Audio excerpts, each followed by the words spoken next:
Bonjour, je suis Hakim La'alam et je vous propose ma chronique du samedi 15 mars 2025. Elle s'intitule Cinéma Diel Hayt et contre-feu amateur. Ah ouais, l'Algérie avait donc une ou plusieurs taupes au ministère français de l'économie. Bah, bah, bah, et bah, bah, bah. Je savais, m'a dit, en nette amélioration, en pente ascendante et en progrès constant, mais j'ignorais que nous en étions déjà à l'espionnage industriel au cœur pas très palpitant et surendetté de l'économie de Fafa, Bercy. Donc nos James Bond ou Mata Hari ou Mata Horia du bord de Seine espionnaient ce ministère et faisaient parvenir des renseignements à Alger. Dans quel domaine exactement jobait-il? Dans les projets d'investissement français en Algérie, au Maroc ou au Sahara occidental, dans le scan des pertes françaises en matière d'export de blé, de lait ou de locomotives depuis le goutte à goutte imposé par Alger, dans les notes chiffrées envoyées par Bercy à ces entreprises encore présentes en Algérie, mais en état végétatif, dans les câbles du ministère de l'économie française à ses attachés commerciaux et de coopération et à tous les Ivans de la balance commerciale qui bossent dans le noir à l'ambassade d'Alger? Non, pensez-vous. Il paraîtrait-il que nos barbous siphonnaient des renseignements sur des opposants du calibre tordu de ce YouTuber spécialisé dans la sextape. Il bossait aussi sur des influenceurs en manque de sommeil, de vitamine D, loin du soleil d'Algérie, et à qui leurs agents traitants devaient tremper, voire plonger la tête au moins 3 fois dans la piscine avant de les voir cracher un live dans lequel ils apparaissent plus livides qu'un spectre hypovitaminé. C'est-à-dire, si j'ai bien saisi, si mes zygomatiques ne me jouent pas des tours en m'empêchant de garder mon sérieux jusqu'au bout de cette chronique. C'est-à-dire donc qu'Alger, ayant réussi à introduire ces femmes et ces hommes dans cette citadelle de l'économie française malade, elle leur aurait confié quoi comme mission impossible et cassette qui s'autodétruit à la fin du message les mandatant?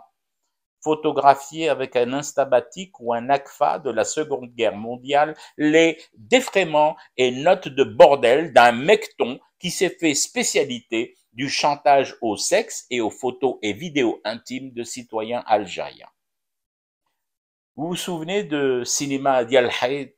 Mais si, enfant, tout plein d'espièglerie et de naïveté de chérubin, nous dressions un drap blanc contre un mur et nous y projetions, avec des moyens de fortune, des films les uns plus abracadabrants que les autres, fignolant des scénarios avec de la grosse ficelle, des cordages tressés avec la crinière du monstre du Loch Ness. Lorsqu'un pays réussit à inoculer un ou plusieurs de ses agents dans un immeuble tellement plein de chiffres, vous croyez vraiment que le but de ces employeurs d'Alger, c'est qu'ils leur refilent l'immatriculation et le numéro de châssis de l'Audi qu'un maquereau de petite maison close aurait offert à sa régulière marocaine? Non, là, assurément, ils nous prennent pour des cons. Désolé pour le terme, mais je n'en vois pas d'autre à ce niveau-là de conneries crasses. Mais le but, ce n'est pas de se montrer intelligent pour ceux qui viennent de monter en Lego cette opération. Le but est plus terre à terre, plus en corrélation avec la petitesse d'esprit d'un rotaillot. Il fallait à Fafa un contre-feu au scandale qui enfle depuis la diffusion un peu partout du documentaire Algérie section armes spéciales. Ce documentaire censuré en France a été vu et revu partout ailleurs. Il commence à susciter des débats aux 4 coins de la planète. Et dans l'urgence panique qu'a trouvé le petit Bruno pour faire airbag à cette affaire? Une histoire de barbouze algérienne dans les murs délabrés de l'économie française en lambeaux. À ce stade de mauvais vaudeville, je suis désolé de vous apprendre qu'au final, Cinéma Diel Hayt et ce genre de contre-feu ont eu raison de mon flegme légendaire et ont pris le dessus sur mon air sérieux en tout temps et circonstances. Je termine donc cette chronique submergé par les larmes d'un fou rire irrépressible. Je ne vois qu'un seul moyen de recouvrer mes moyens et d'aller jusqu'au bout. fumer du thé et rester éveillé au cauchemar des réalisateurs de ce film de série B, ou plutôt de série X.